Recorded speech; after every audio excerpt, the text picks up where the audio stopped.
Ask me any question. You need your cheat sheet. I just had to remember what the two titles were. And then you can just riff. Then I know.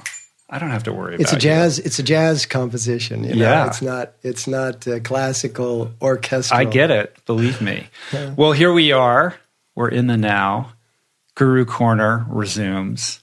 It's more like, I feel like Guru Corner is the incorrect designation for this. It should be like Guru Universe. Or at least Guru Multiverse. Or at least Guru Circle. yeah, that would be no corners. Yeah, no hard edges. Yeah. Just vastness. Yeah, because as we know, the word guru is the gu is the darkness and the ru is the light, and so guru means the light that comes out of darkness, which means the something that comes out of nothing. What do you how do you shoulder that responsibility of kind of harboring that moniker guru? A lot of people bristle at that. I know. We're actually creating an app, and we thought, okay, it could be called Guru. And we thought, that might be good for some, but not for all.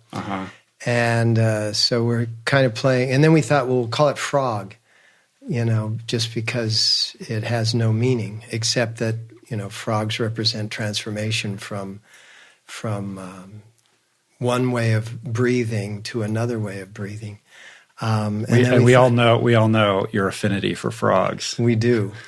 And because when I was a little child, because of my larger eyes, my nickname was Frog. It started out as kind of a bullying thing, hey, Froggy, but it turned out I embraced it, and it was fun. So now we're kind of feeling the name of Guru Frog. It kind of takes the frog and puts the guru in, and it takes the edge off of guru. And right. Yeah. You're sort of playing with it and not taking it too seriously. Which is exactly what we're talking about today, and that is the seed of infinity as opposed to the vastness of infinity. So break that down for me a little bit. Well, within a seed is the plant, but within the plant are multiple seeds, and within the multiple seeds are their plants. So all of that is registered within the seed. That's one of the reasons why they always talk about, the universe within the mustard seed. And so within every seed is not only infinity going forward, but it's also infinity going backward because of all the seeds that it took to create that seed. And there's no necessary point of beginning. Yeah, it's ultimate potential looking forward, and its ultimate legacy from whence it was created. Yeah. And the seed is made up of the heart, which is all of the possibility, and the shell, which is all of the protection. And if you look around your life, you'll notice that some people live in the seed and some people live in the shell. And those that live in the shell are more attuned to being protected. And those that live in the seed are more in tune to being projected out into what they can do. And a lot of times people will have big plans. You have big plans, I have big plans. A lot of people have big plans. But then the moment they begin to launch those big plans, they go into shell mode, which means that they're trying to protect the aspects of their big plan. But what we have to recognize is, and the Buddha called this the middle path. If we walk kind of in the center of those two extremes on the spectrum, we'll be able to protect what we need to at moments that we need to, and we'll be able to project out there at other times. So I like to think of breath as being that igniter of the seed. You as a triathlete, as an extreme athlete, have such a strong relationship with your breath. I mean, I'm sure that there's certain times that there's only two things happening, and one's the movement and the breathing. Well, it's interesting to kind of track the science that's coming out now around breath and the importance of breath. It's something that we really don't put much mindfulness into. We just, we breathe, and what's the big deal? What's the difference between breathing and paying attention to the breath? And in that is its own seed, its own multiverse of potentiality. Exactly. But what I was thinking about when you were talking was a different way of looking at it, or perhaps an analogous view, which is the outer coating of the seed, the protective shell, feels like how we imagine the self, or being other than, or being separate from. And the seed within it is the dissolution of the self and the acknowledgement or the greater awareness of the oneness that we share. That's why I love these sessions, because I'm sitting here listening and I'm going, is this me talking back to me? And then you're listening and you're going, is this me talking back to me? It's just me spending all this time with you. It's washing right. It's washing over me. Yeah. Right? Yes. The potentiality of that centerpiece is the dissolution of the restrictions of identity. Mm-hmm. I'm sure that when the old proverbial hit the wall, right? When in your extreme events you actually get that burst of something that comes from somewhere, it's a reduction of that identity. The identity of I'm exhausted. I think that whether it's through extreme athletic endeavors or meditation or an ayahuasca trip, these are all vehicles or breath. They're all vehicles for tapping into the truth, which is the illusion of the self and otherness, and connecting with not just your own consciousness, but the greater consciousness that permeates all. And so when you tap into that, extra reservoir of energy, for me, that comes with the breaking down of the mental barriers that I construct that separate me from the everything. And I think that can be achieved through breath and through meditation, and these are all things that you've had experience with. But the recognition, the awareness, the knowledge, the understanding that consciousness is not something that resides within our brain or between our ears, but is something that is a force that extends through all matter in various forms. And we tend to restrict our understanding of consciousness to the human experience, but it's a vastly broader reality that I think now we're starting to kind of grapple with and try to understand. I don't know that we ever will, but I'm interested in kind of where your thinking is with that. Well, we are beginning to grapple with it in large numbers. In the past, oftentimes what would happen is that a person would have an awakening, and then around that person would form a large movement. Mm-hmm. And these individuals would become icons of the movement. And then with, the normal forces of ownership, so to speak, those icons of a movement would become exclusive, unattainable, capacities unachievable. What's happening now, and this is why your podcast is so important and also so popular, what's happening now is that everybody that is at that level of awareness, where they're starting to experience consciousness rather than just their individuation, they're realizing that there's a calling inside, there's a purpose inside, and it's not restricted to a religious dogma. It's not restricted to any single form of spiritual dogma either.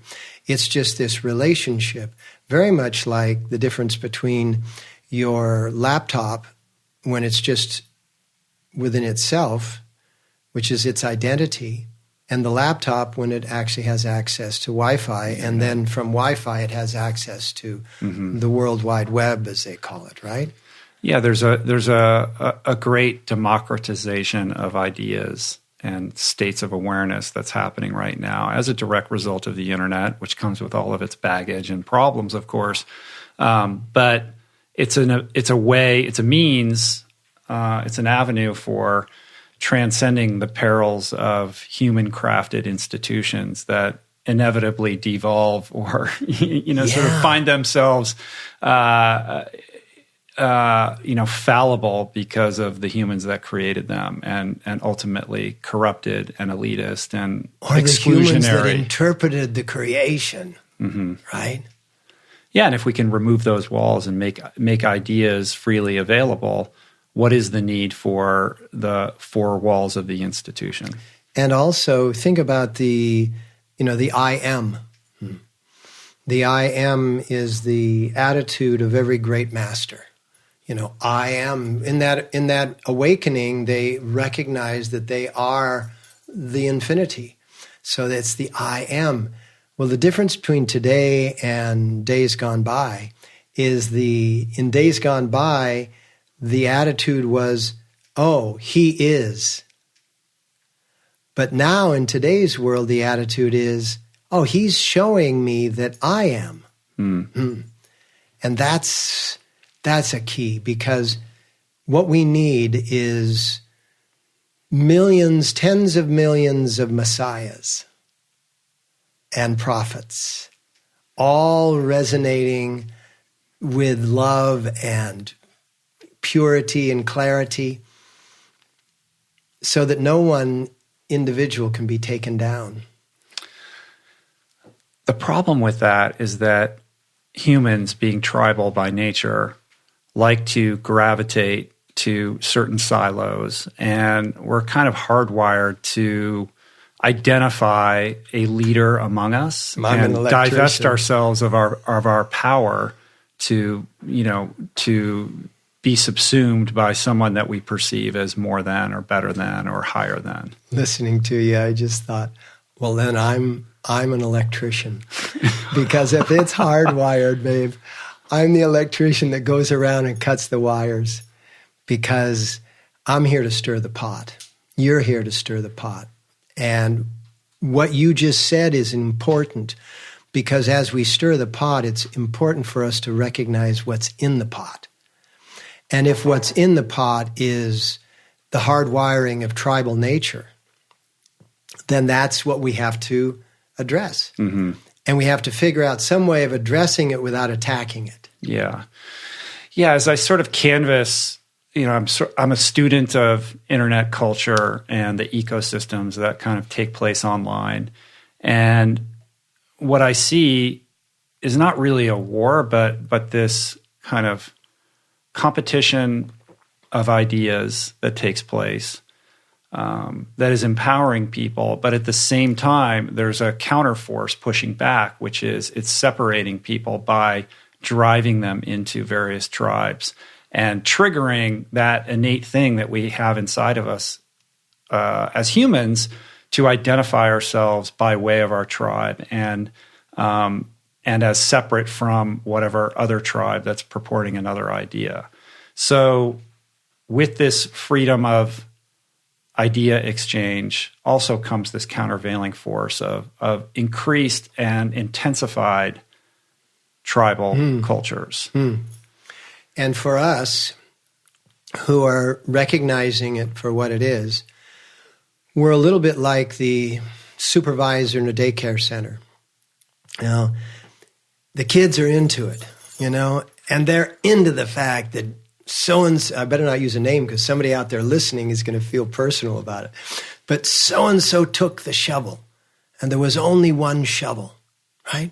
And so as supervisors, we either have to provide more shovels or show how you can scoop the sand with your hands and do all kinds of different things, because we're the ones that are watching with an awareness that is not more special, not more important, but more progressed, so that we can watch the fact that, okay, this has caused a fracturing of the unity and they're starting to tribalize.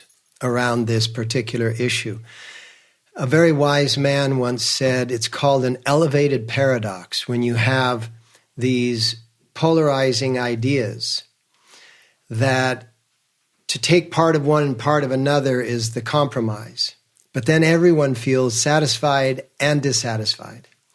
But if you take a third position that actually uses all of both, because it is a conflict, and in a conflict there's tremendous energy, it's called the elevated paradox. And so you take that paradoxical perspective, which is elevated from both of these forces, and all of a sudden, no one feels like they gave anything up.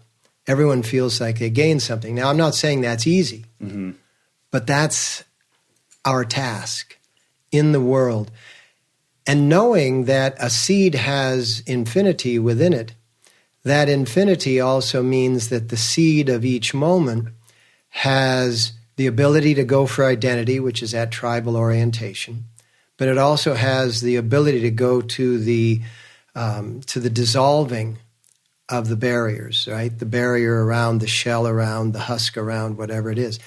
And I find that people that are focusing on the differences are focusing on the shell. People that are focusing on the sameness or the commonness are focusing on the seed. And if we entrain more people to focus on the seed that they have brought to this planet, then we'll find out, let's continue the metaphor, we'll find out how that garden looks with all of these seeds growing. I look around our garden and there's weeds growing, And when I go to pull them out or cut them, they look up at me and they say things like, obviously I'm speaking in metaphor here, but, they say things like, so, Guru Singh, who identified that as a plant that you want to keep and me as a seed that you want to take out? And that's something that we have to be able to do with the ideas that are tribalizing people, is to show how they all fit in the same garden. So how do we do that? By listening and by entertaining our unknowing capacities. The capacities for us to step into, like you and I, we sit down, we're not reading off of teleprompters, we're basically reflecting off of each other's ideas. And like you said a moment ago, when you were talking, I was thinking, that's how we do it. We do it by allowing ourselves to become moldable while still maintaining a center point, not that we're just, being able to be dispersed across the universe. But that center point is the center point perhaps of commonality, or the center point of harmony, or what have you. I love this idea of the seed holding the potential energy for an infinite number of possibilities and choices and identities and, future outcomes. And when you kind of take a step back from that and really think about what a seed is, it is made up of atoms that are stardust, that date back to the Big Bang. We're all comprised of these elemental materials that are ageless and timeless, and part wave and part matter in a myriad of ways that we're only beginning to understand and perhaps may never truly understand. And the more we can telescope out from what I have to do tomorrow, and that guy I have to call back, and the email that I didn't return, and the text message that you sent me that went unresponded to for 2 weeks or whatever, I find not only beautiful mystery, but also comfort in that. And that allows me to eradicate the walls that separate myself from somebody else who is walking around with a very different worldview that I have.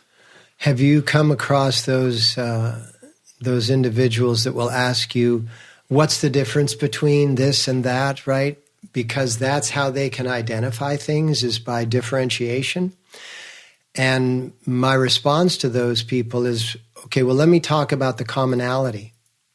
Because if somebody wants to know about Judaism and Christianity and Islam and Buddhism and Sikhism and Hinduism, they'll want to know, okay, what are the differences between them?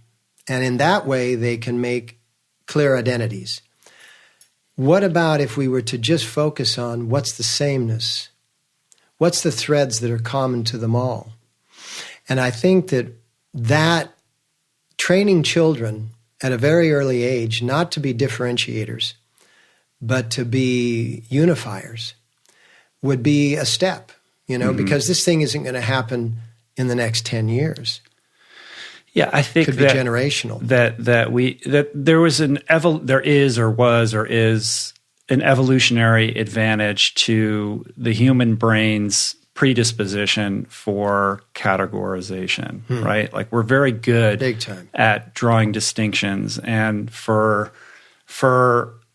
a number of reasons, I would imagine that allowed us to survive and thrive. Like there's something about that predisposition to categorize and differentiate that allows us to make sense of a world so that we can procreate, and not get killed by a predator or something like that. So when you say training, I think that's very true. I think we have to override that predisposition to broaden our conscious awareness to understand, like, oh, this is what my brain does. This is what, I am hardwired to do. But in order to truly thrive, we have to override that programming to develop a broader awareness. That we don't necessarily have to anymore draw these hard lines and these categories in order to live in the world. There's an evolutionary shift. Charles Darwin described it quite perfectly in what you were just illustrating, and that was the survival of the fittest. Because life was a competition, you were defining your territory, you were defining your identity. Now, with this many people on this small of a planet, because we're reducing the resources faster than they're being reproduced, it's no longer the survival of the fittest, but it's the survival of those who fit together. And we've seen it in a lot of the other animal worlds, the horses, the cows, the elephants, the giraffes, etc., is that they're coming together to work for and with each other is more important now than going it alone. There are those in our societies that are still believing and promoting the idea of go it alone, do it your way, stand your ground, all of these ways. This is old school. It's also an illusion. Yes. But it was an illusion, as you described a moment ago, that got us to this point, that allowed us to live beyond the threats of the saber-toothed tiger and what have you. But now it's about fitting together, not being the most fit.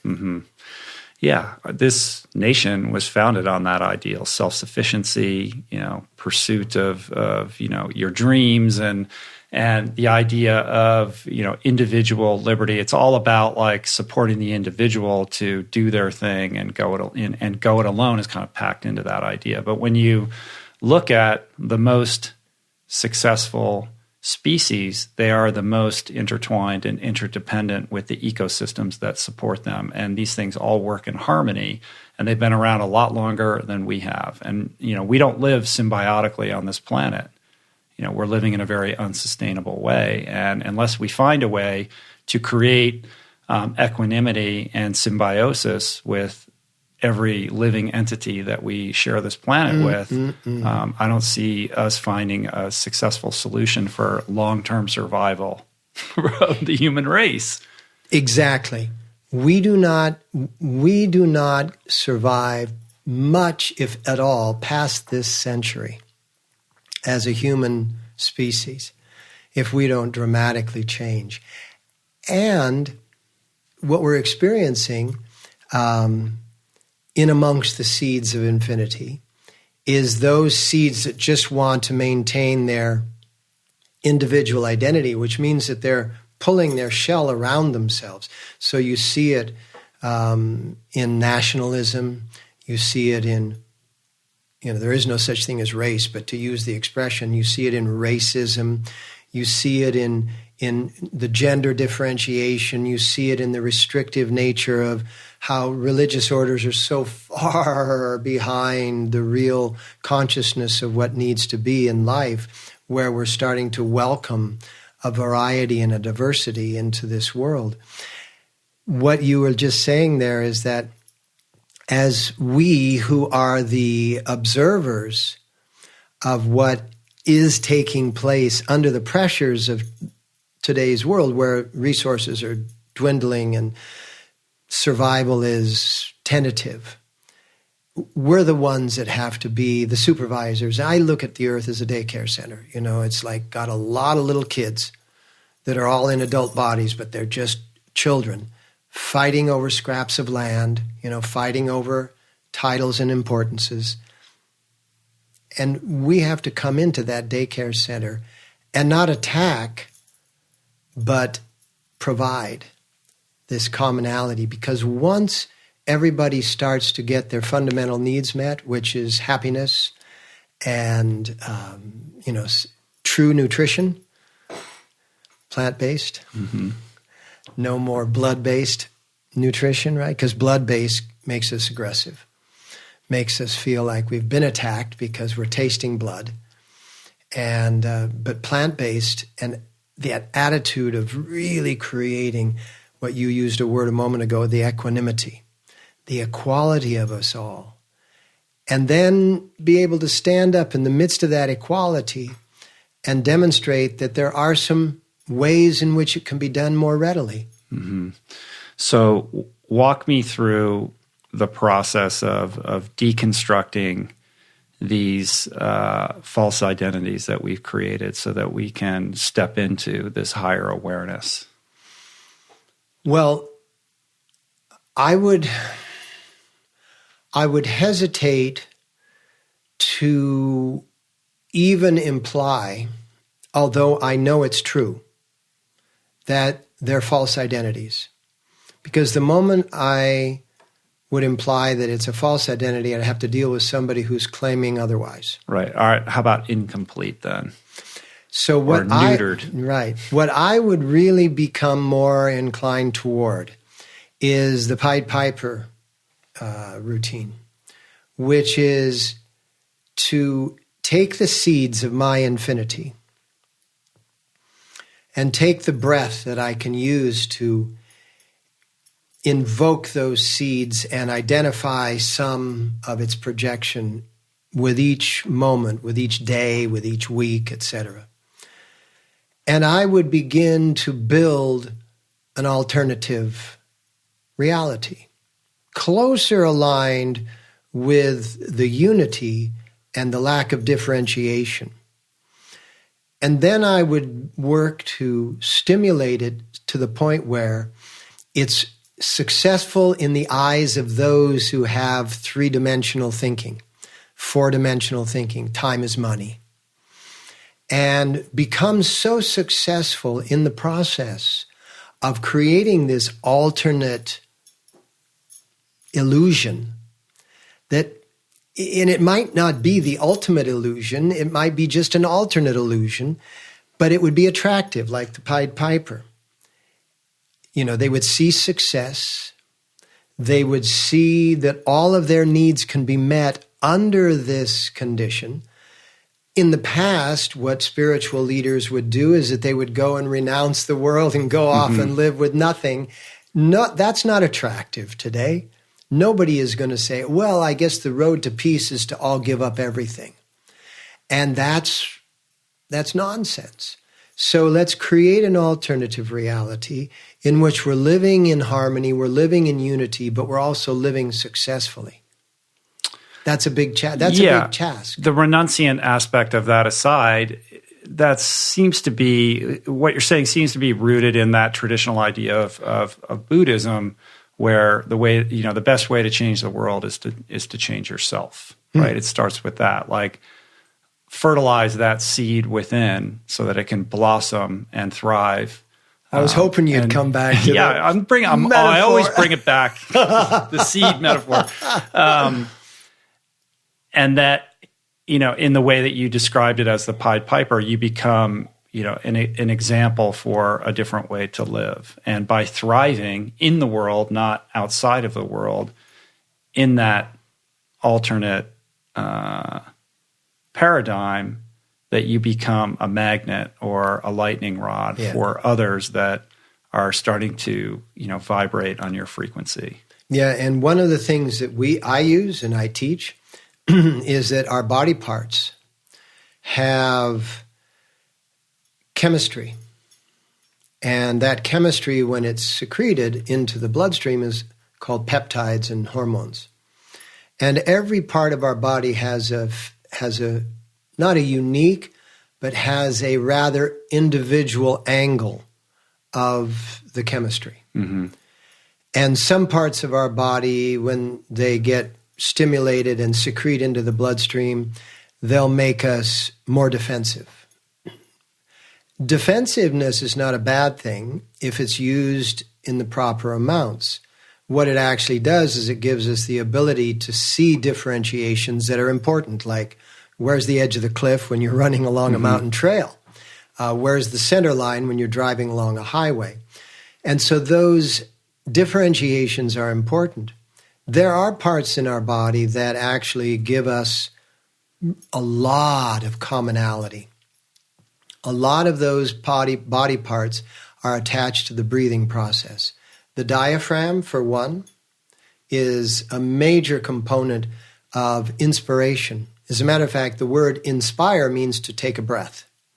So this diaphragm, if it becomes loose and pliable, it's the largest muscle in our body. If it becomes loose and pliable, then it starts to secrete the peptides of inspiration. When you're inspired, you're friendlier, you're more loving, you're more caring, you're more willing to share. Mm. And so people that have deep breathing attitudes, right? When you come off a run and you've been breathing diaphragmatically, you're not thinking, who is that jerk? You're coming off and you're feeling like you're kind of like one with everyone. Somebody gives you a foil blanket, another one gives you a hug. You don't care who it is hugging you. You're kind of like one with everyone. But that's because you're in deep inspiration. There are other parts in our body. For example, the heart is cœur in French, right? So it's courage. But it's also will. They say the willingness, the one who had more heart in the event. And it's also hope. So you have hope, will, and courage in the heart. So if you get your heart, uptake, the rate increased, now you're pumping more hope, will, and courage into your system. If you're breathing deeply, you've got more inspiration. And the polarity to that is that languishing in indolence, which really starts to shut down everything. And then there is no commonality. So you look at the Western lifestyle. You look at the industrial lifestyle. The industrial lifestyle is all about the coziest mattress, the coziest chair, the coziest car seat, the coziest... Everything is about your docile form, being comfortable in that idle state. What about if we just ever so slightly were to generate popular events that increase the use of these body parts that would create commonality? So everybody needs to breathe and exercise. Everybody needs to breathe, exercise, and eat a plant-based diet. There we go. We're done. Our work here is done. We have spoken. I was telling you before the podcast, we recently returned from Italy. I love those pictures of you guys at that super long table. Oh, it was beautiful. Oh, we had such a good group this year. And one of the things that we do every time is we take the group through holotropic breathing. Oh, not on the first day. Like it's after we've all kind of connected and we've been doing yoga and we've been trail running and we've been eating. We've become a congealed unit at this point, and there's an intimacy amongst this unit. And then Julie takes this group through a pretty intense holotropic breathing exercise, which is something a lot of these people had never done before.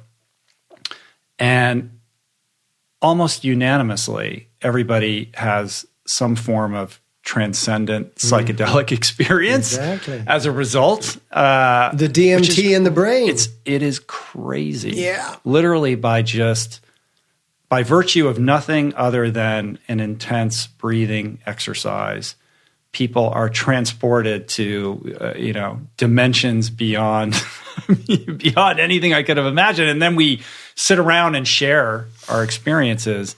And it is just wild what people that are not, these are not necessarily people that are showing up at Yoga West to hear the sermons of Guru Singh. These are, military personnel, corporate executives, people for whom this is a unique and brand new experience with which they don't have previous experience. And, they're talking about, I became, an eagle and I was soaring over a valley and I was visited upon by, very elaborate narratives. Yeah. And for them, it was visceral and real. Yeah. And this is breath. It is freely available to all of us. And what I see in that is that, to bring it back to the seed, that there is an infinite number of potential realities and experiences that are available to all of us with a little bit of training and guidance. So as those electricians wandering amongst the tribal nature of human beings, cutting the hard wires that tend us toward tribalism, those are the experiences that become unique and common simultaneously. Because when you sit around and have those sharings, and here's a military guy, career military man talking about, I can't believe I'm saying this, but I became a buffalo, or exactly. It gives everyone else the permission to explain their experience. Yeah. And when you have the permission, the self-inaugurated permission to explain your experience, you start to realize that you're actually having more experience than you're even explaining to yourself.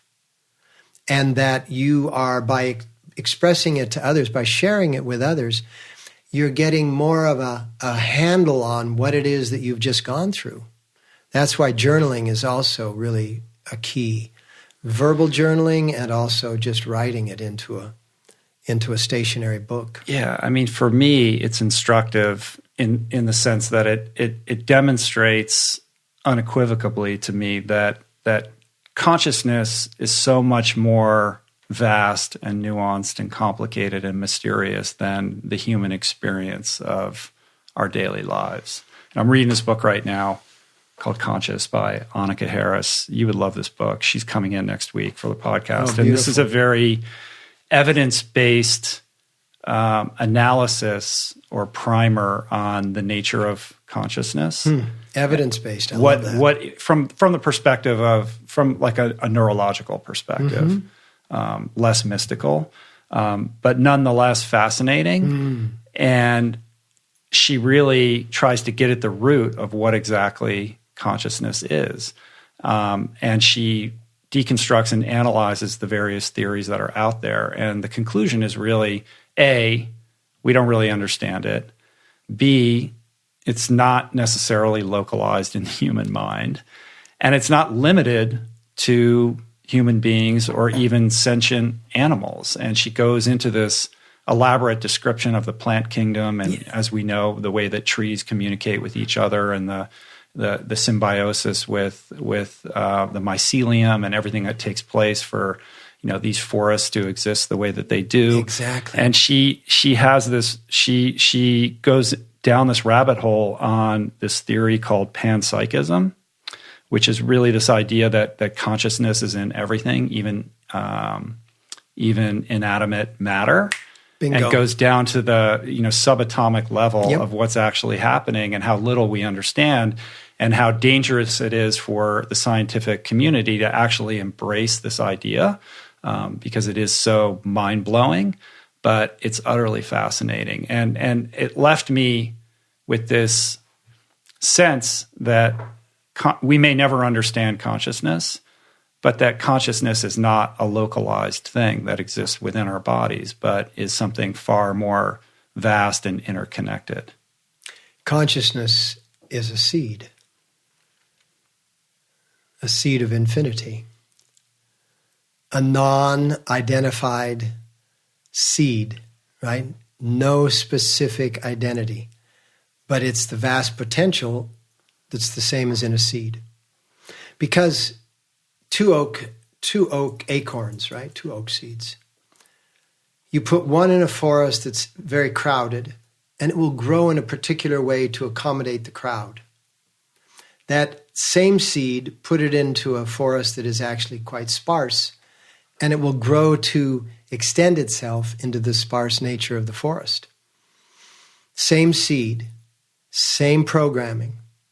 2 people tuned into consciousness, one with a genetic history of crowding, another with a genetic history of, only one child, only one child.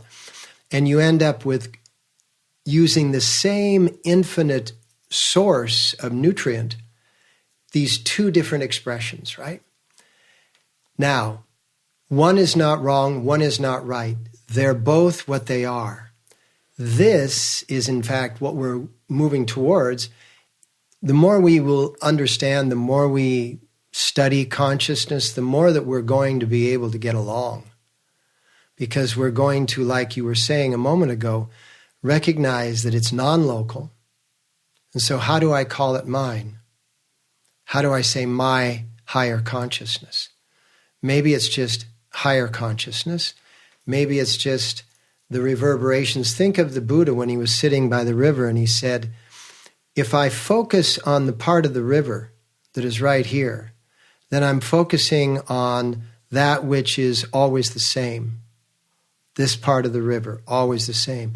But if I focus on the fact that I am the river, then I'm at my destination simultaneously that I'm at my source.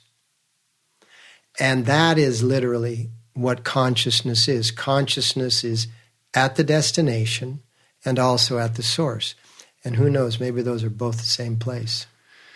Yeah, I'm trying to wrap my head around that right now. Because you think of a river, right? The river is going down the mountain. The river is complete. If you're an individual bubble on that river, you're making the journey down that which is already complete. And so in our psyche, you were talking a moment ago about dealing with our daily routines as opposed to expanding into our consciousness and our conscious awareness. When we expand into our conscious awareness, we're the whole river, or we're a larger portion of the river. And when we're just focusing on our individual daily routines, we're that bubble that's bouncing down and going over the rapids and getting swept up, and etc. I think that's most of us, most of the time, myself included. I would think that that is most everybody by design, most of the time, yourself excluded.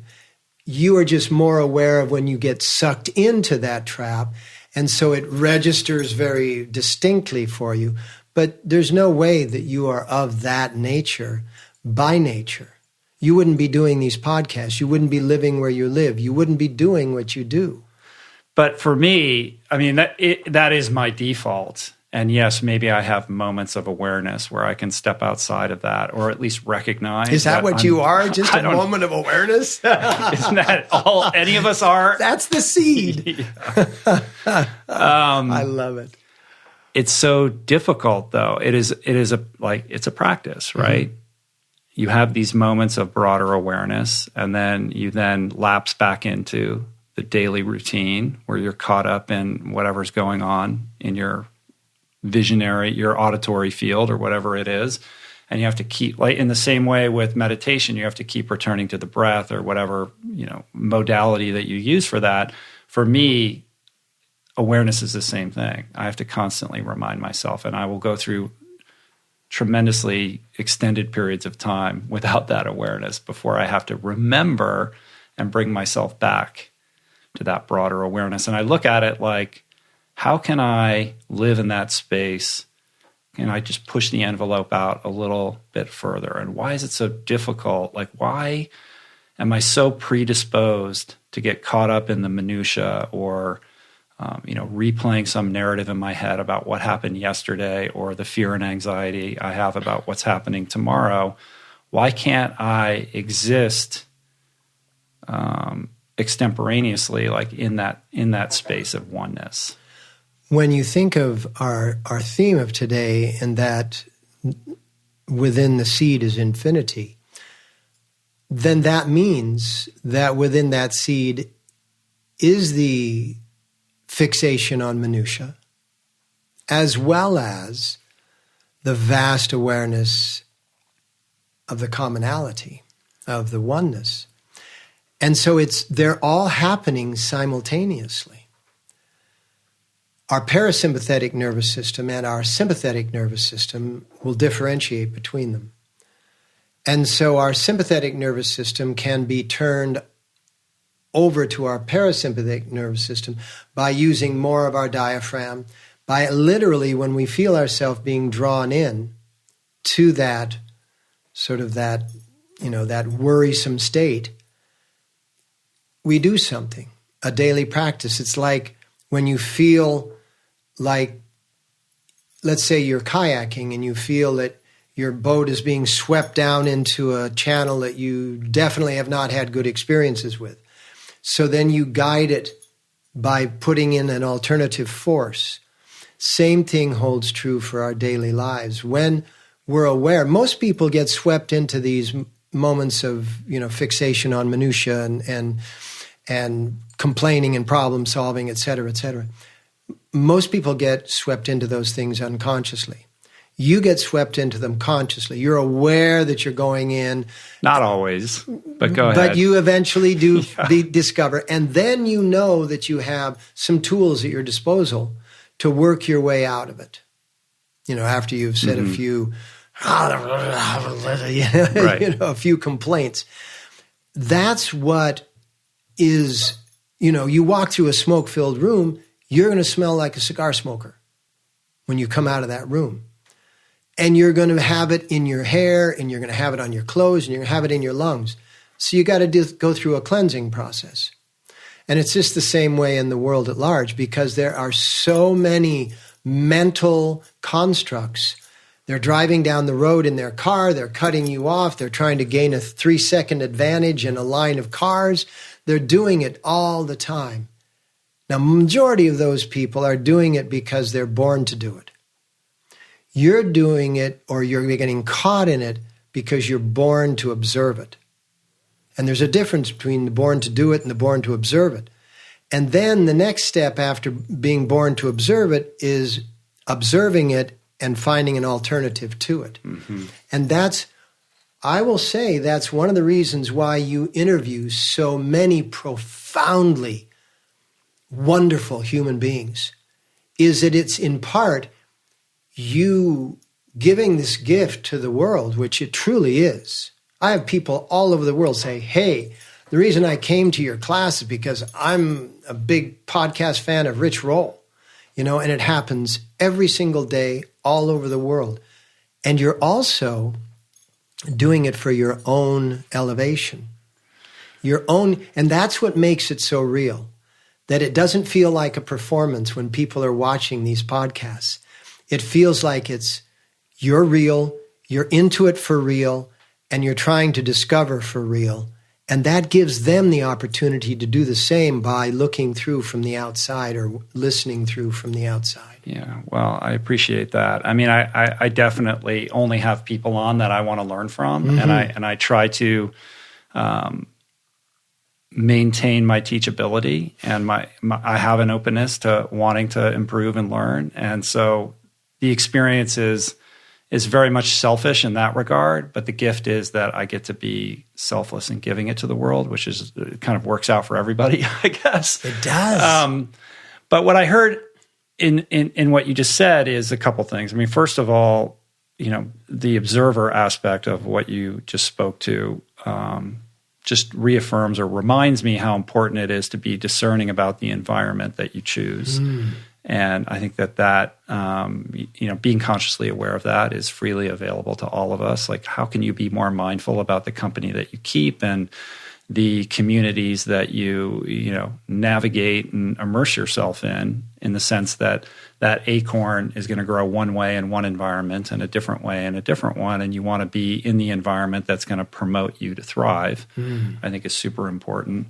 And the other thing is, I just lost my train of, now I remember what it was. What I find myself doing is harboring judgments about these different states of consciousness. More specifically, if I catch myself lapsing into a lack of awareness or getting caught up in the wave of whatever's just happening in my moment, getting distracted by rehashing something that happened in the past or what's going to be happening in the future, and then I have that moment of reckoning and I step outside of it, then I judge myself for having that harshly. And then I reward myself for being in a different state of consciousness, which then, makes me feel, or is the kind of the trap in that is that then you feel superior. And neither of these judgments are true or warranted, right? So for me, the exercise is just as much about trying to reserve judgment on these various states, because I think that a higher state of consciousness is transcending those instincts to categorize or qualify one state as being better than the other. Yeah. But that's very difficult. Like, that's a mental trap that's very challenging for me to transcend. I'm really clear on what you're describing, because the nature of judge is uncommon to almost everyone that uses it. There's a common expression now where people will say, I'm not judging you, I'm just observing you, right? And this is what I'm observing. And that's pushing on a truth, which is, let me observe the fact that you tend to pick your nose in public. I'm not talking about you. By the way, I'm not talking about Rich. I've done that, though, but go ahead. Yeah, me too. But I observe that you pick your nose in public, whoever the you is. And then if I reserve that that's bad, then I'm not judging, I'm observing. I'm witnessing. There's an article that I just read the other day that married couples, whether they're same-sex or heterosexual, it doesn't matter, partnerships who allow themselves to fart and burp freely in front of each other are mentally healthier. Now, that makes total sense. Yeah. Because you're not feeling like you're going to be judged by a very natural event. I mean, the gases come, let it out. Don't hold it in. And so if we were to come to the place where we're able to witness, not like, oh, I didn't see that, but no, we're able to witness it, we're able to feel it, we're able to hear it, we're able to see it, and then not apply the judgment to it of that's wrong or that's right. Because the judgment is the brain and the head, which is two-dimensional, always looking at right, wrong, good, bad, yes, no. And just go that, okay, every moment is a seed, and every seed is infinity. And if I were in that same situation, I might have done it differently, but who's to say that my way is better? And I go through that all the time because I am always deconstructing, just like you are, the tendency, which is the tendency to judge. And I was speaking with, some great masters over time. By the way, me too. I'm a constant student as well as a constant teacher. I don't feel that any road is done. And so in learning from the great masters, you will find that as you've done yourself, we find that they go through the same thing. They just have their own flavor of going through it. Yeah. I think when you can connect with that, it allows for grace. And relaxation. To be more gentle with not just yourself. Well, the more gentle you can be with yourself, then you become more empathetic and gentle with others.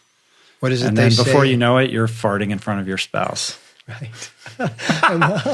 And what is it they say?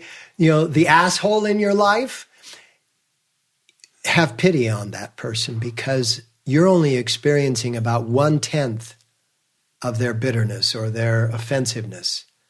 They're experiencing the full throw. You know, that when you experience someone that is quite a jerk, be compassionate, because they're experiencing it 10 many-fold times over. Yeah, I found that my ability to have that healthy reaction in that kind of scenario is wholly dependent upon how much I've been practicing mindfulness and meditation. Right. Because I get that extra pause where I have then a choice and enough awareness to choose how to best react or respond. But if I'm not taking care of myself, that button gets pushed and I'm right in that paradigm where I'm just throwing it. I just react. And of course, that never works out well. Especially for those of us that are born to be more of a leader. People can get away with peeing and pooping anywhere when they're, very, very young, and thinking of age in terms of evolutionary capacities. Those of us that are of mastery quality, we have a much narrower field through which we can act and not react. And we will get a very strong, what is it John Lennon talked about, instant karma gonna get you? Well, if you like just went off on somebody at the airport and somebody was taking a little iPhone video of you and that goes up on the internet, that would go viral. You're done. I'm done, man. It's over. I'm toast. Yeah. Cancel culture. Cancel. On Guru Singh. Rich Roll is not interviewing that guy again. Yeah, it's funny. And that's an interesting kind of cultural thing that we're experiencing right now. Yeah. Our lack of empathy and this knee-jerk reaction to pile onto people who, make a mistake or, do something reprehensible, and our inability to find the nuance in these things. And that's not to say that people aren't doing horrible things and should there should be repercussions for that.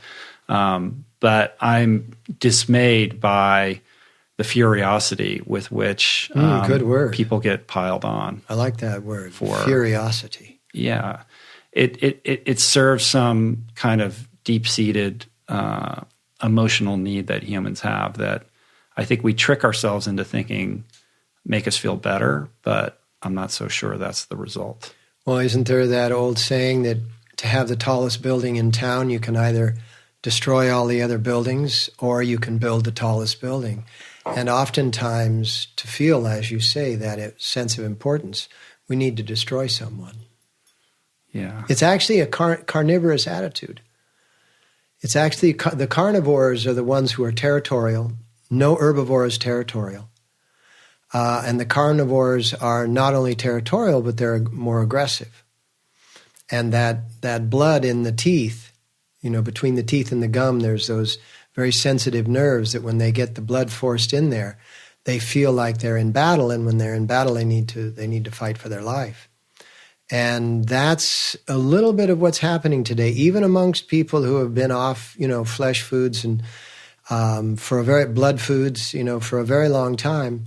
It's still in their DNA because the generations that built their body is still vibrating in a carnivorous way. The epigenetics. The epigenetics. The whole thing. Yeah.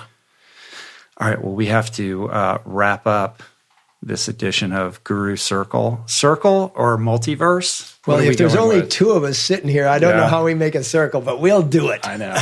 I have a feeling that we're going to be talking again soon.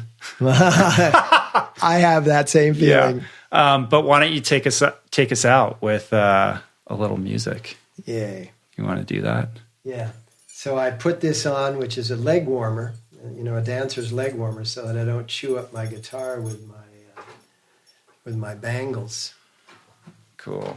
Let's get this mic in the right place for that. And somebody once said, "So what are those chords?" And I answered, "Have no idea."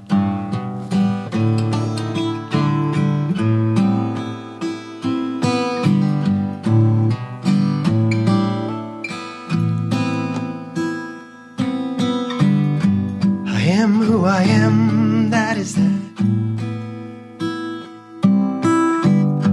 I am who you are, looking back. You are who I am, can you imagine that? There's only one, that's a fact. And then in Sanskrit it goes, hummy hum, to me too. Oh hey guru, hummy hum, to me too. Oh hey guru, I am who I am, that is that.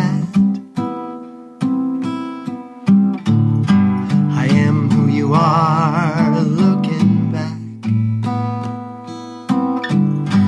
You are who I am. Can you imagine that? There's only one, and that's a fact.